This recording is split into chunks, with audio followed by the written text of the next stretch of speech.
Sometimes it takes a new environment to open your eyes to the blessings of familiarities you have around you.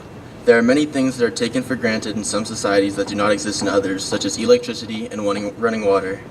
Civilization brings with it nice roads to drive on, developed buildings, restaurants, and social rules such as keeping your pets on a leash. However, in the jungle, none of those things can be counted on to exist. Since I grew up in San Francisco and Los Angeles, big cities and lots of people were always in my comfort zone. In the city, you have all the water and power you need, and you never have to worry about lighting candles to be able to see or getting clean by washing off in the ocean. When I moved to Guanacaste in Costa Rica, I had no idea what to think. I drove down the road in the back of an ATV with my suitcase falling off my shoulder and dust burning into my eyes. Suddenly, I looked up and a little family of monkeys was just staring down at me from the power line. It was at that moment I realized I was very far away from Los Angeles. I got to my house and realized in the hour I'd been outside, I'd been bitten by 20 mosquitoes. The bite marks went away, but the feeling of discomfort from bugs, dust, mud, wild animals, and the new environment stayed. However, it wasn't until about 6 or 7 months into my experience when I truly found out the true scarcity of natural resources. I went to the beach to watch the sunset and hang out with my friends. When I drove up to my house on the ATV coming back from the beach, I noticed there were no lights on. My mom told me we would have no power or water for the next 5 days. I proceeded to set up candles in different places of the house, as well as hanging flashlights in strategic places so my family and I could see. Also, because we had no water, every morning that week, I took my shampoo and went down to the ocean to shower. While I did all these tasks, I pictured my life in Los Angeles and wondered how my life would have been different if I'd spent my entire youth in a third world country. When I came back to the United States, I observed life at home and life at prep.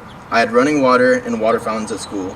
I had lights in every room, and I could drive down a road that didn't shoot dirt and dust in my eyes, or a restaurant where I wasn't plagued by mosquitoes.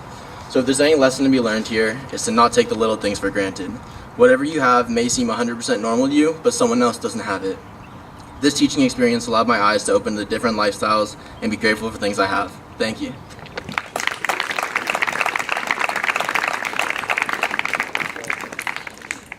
Shout outs, James. We've been through some interesting times together that I'll remember for the rest of my life. I'm really happy to have been able to grow and mature into the person I am today, and I'm really excited to see what you accomplish. Sam, 95% of my baseball talent is thanks to you.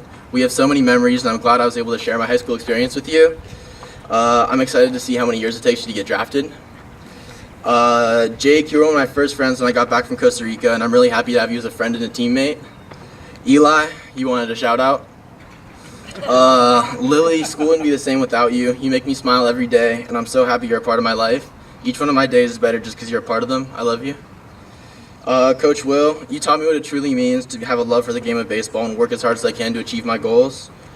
Thank you for all the rides home sophomore year. You've made a really positive impact on my life that I'm very thankful for. Coach H, thank you for taking the time to sit down with me and go over everything football related in my life. You've been a mentor to me, and I'm very appreciative of you always looking out for my best interests. Coach Negan, through all the ups and downs, losses and wins, you have never wavered in your mission to create an amazing experience for athletes on campus. Thank you. Mr. Famini, I was unable to enjoy learning until I witnessed you jump onto my table and begin speaking to talk about political platforms. I will forever be grateful for your 11th grade US history class. Dr. T, I'm not quite sure how I got the chemistry award, but thank you for your amazing classes and all the extra support.